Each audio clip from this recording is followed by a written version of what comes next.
Welcome to Arcade Stories.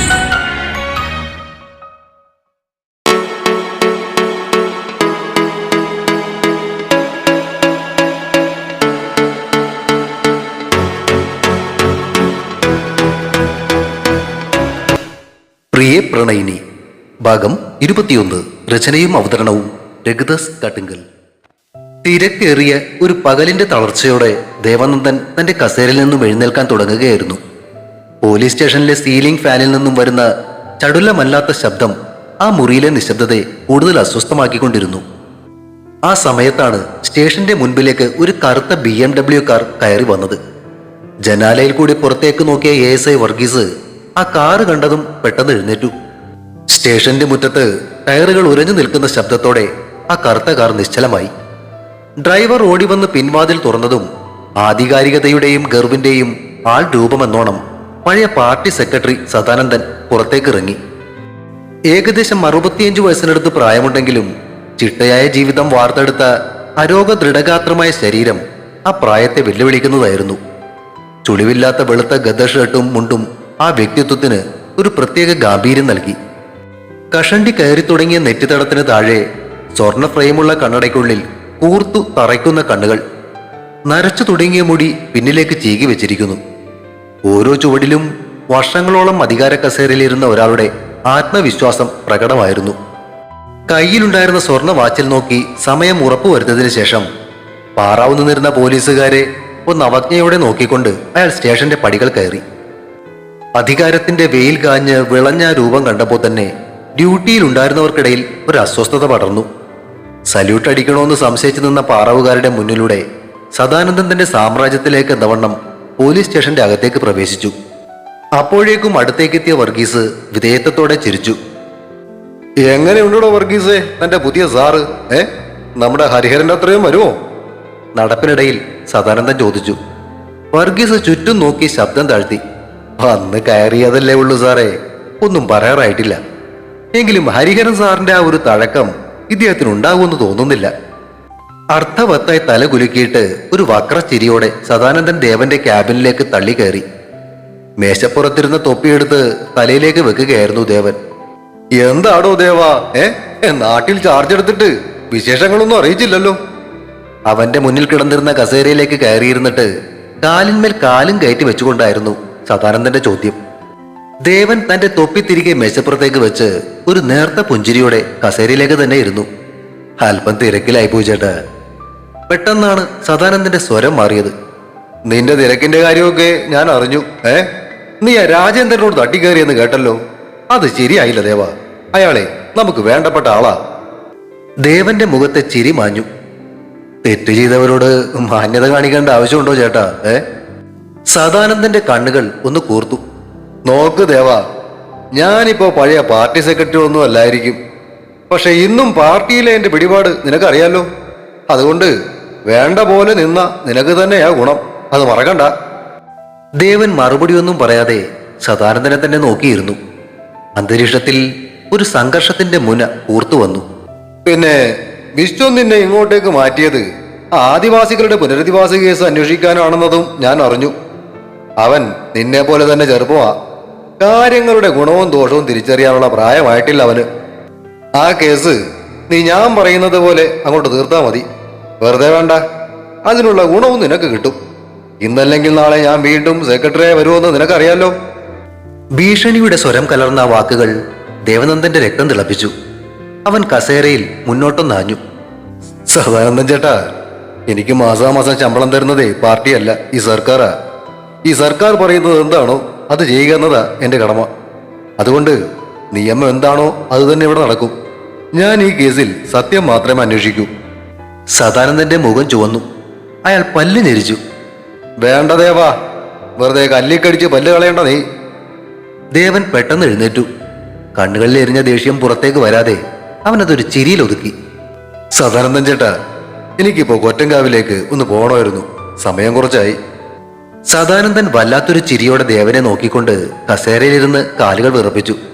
അപ്പോ ഞാൻ ഇറങ്ങിപ്പോകണമെന്നാണല്ലേ നീ പറഞ്ഞു വരുന്നത്? ദേവൻ അതിന് മറുപടി പറഞ്ഞില്ല. നിശബ്ദമായ ആ നിൽപ്പ് തന്നെയായിരുന്നു ഏറ്റവും വലിയ മറുപടി. സദാനന്ദൻ കസേര തള്ളിമാറ്റി എഴുന്നേറ്റു. ദേവനെ സൂക്ഷിച്ചൊന്ന് നോക്കിയിട്ട് ക്യാബിന്റെ വാതിൽ ആഞ്ഞു തുറന്ന് അയാൾ പുറത്തേക്ക് നടന്നു. മുറ്റത്ത് കാർ സ്റ്റാർട്ട് ചെയ്യുന്ന ശബ്ദം കേൾക്കുമ്പോൾ ദേവൻ പുച്ഛത്തോടെ ആടി ഉലയുന്ന വാതിലിലേക്ക് നോക്കി നിന്നു. മുന്നോട്ടുള്ള വഴികൾ ദുർഘടം പിടിച്ചതായിരിക്കുമെന്ന് അവൻ മനസ്സിൽ ഉറപ്പിക്കുകയായിരുന്നു. സ്റ്റേഷന്റെ പടികളിറങ്ങി ജീപ്പിലേക്ക് നടക്കുമ്പോഴും ദേവന്റെ മനസ്സിൽ സദാനന്ദന്റെ ഭീഷണിയായിരുന്നു. അവൻ മുന്നിലേക്ക് കയറിയപ്പോ ഡ്രൈവർ രാജൻ വണ്ടി സ്റ്റാർട്ട് ചെയ്തു. പിന്നിലായി ASA വർഗീസും CPO ജോസഫും കയറിയതോടെ രാജൻ വണ്ടിയെടുത്തു.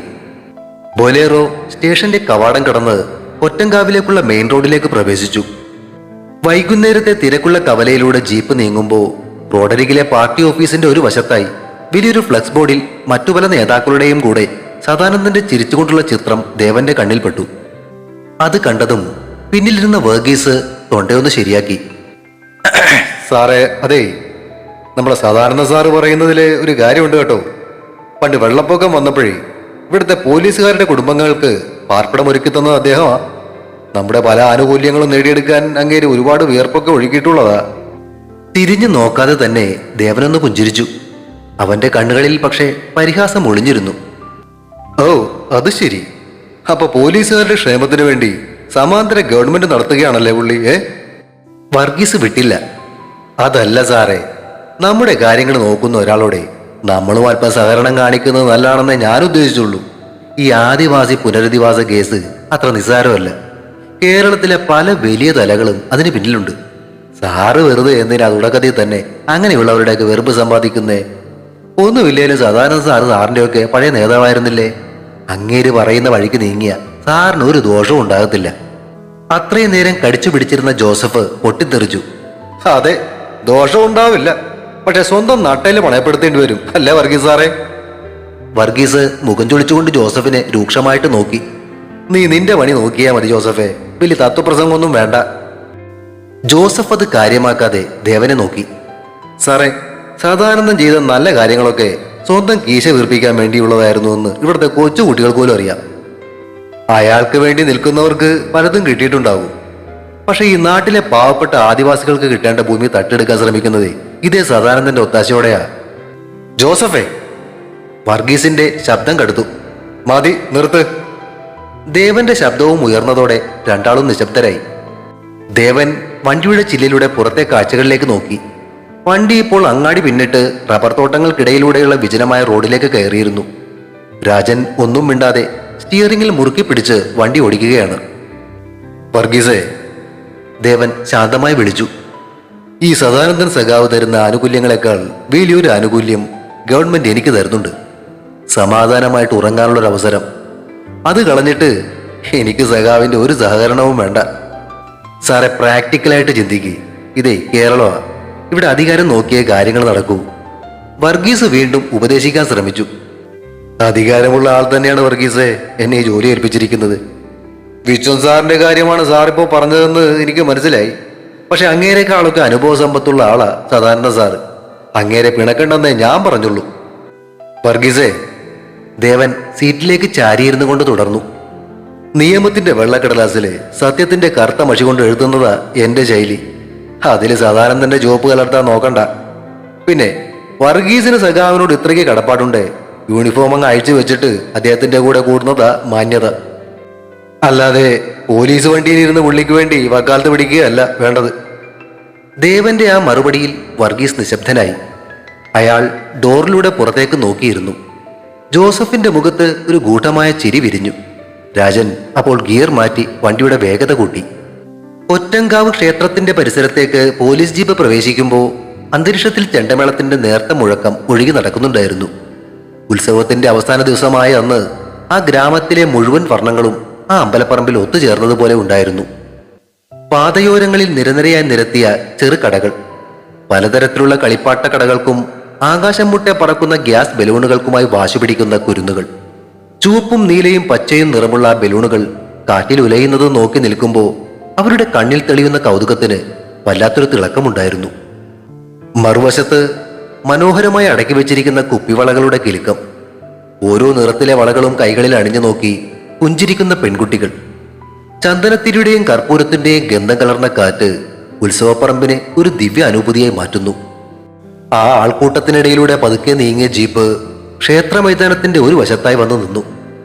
രാജൻ എഞ്ചിൻ ഓഫ് ചെയ്തപ്പോ ദേവൻ ജീപ്പിൽ നിന്നും പുറത്തേക്കിറങ്ങി. യൂണിഫോമിന്റെ ഗൗരവത്തിലും അവന്റെ കണ്ണുകൾ ആ ജനസാഗരത്തിലൂടെ ചുറ്റും പരതി. പെട്ടെന്നാണ് ഉത്സവപ്പറമ്പിലെ ലൈറ്റുകളുടെ പൊൻപ്രഭയിൽ കുളിച്ചു നിൽക്കുന്ന ആ രൂപം ദേവന്റെ കണ്ണിൽപ്പെട്ടത്. താലമെടുക്കാൻ ഉടുത്തൊരുങ്ങി നിൽക്കുകയാണ് ഗൗരി. കേരളീയ തനിമയുള്ള സെറ്റുമുണ്ടും നെറ്റിയിൽ ചന്ദനക്കുറിയും ചേർത്ത് നിൽക്കുന്നവൾ അതിമനോഹരിയായിരുന്നു. അവളുടെ അടുത്തേക്ക് നടക്കുമ്പോൾ അവൾ മുടിയിൽ കോർത്തുവച്ച മുല്ലപ്പൂവിന്റെ ഗന്ധം കാറ്റിലൂടെ ദേവന്റെ അടുത്തേക്ക് ഒഴുകിയെത്തി.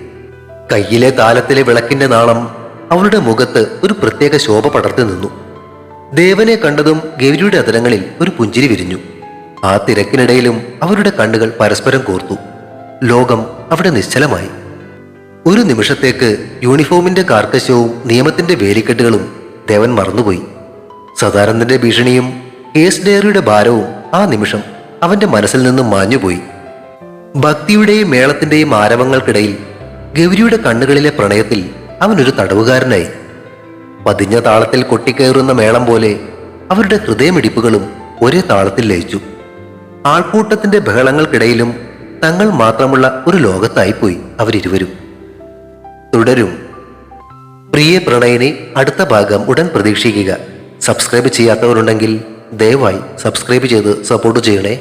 കഥയ്ക്ക് അഭിപ്രായങ്ങളും ലൈക്കുകളും ഹൈപ്പും ഒക്കെ നൽകുന്നതിനോടൊപ്പം തന്നെ കഥയുടെ ലിങ്ക് കഴിയുന്നവർക്കൊക്കെ ഒന്ന് ഷെയർ ചെയ്തുകൂടി കൊടുത്തേക്കണേ. താങ്ക്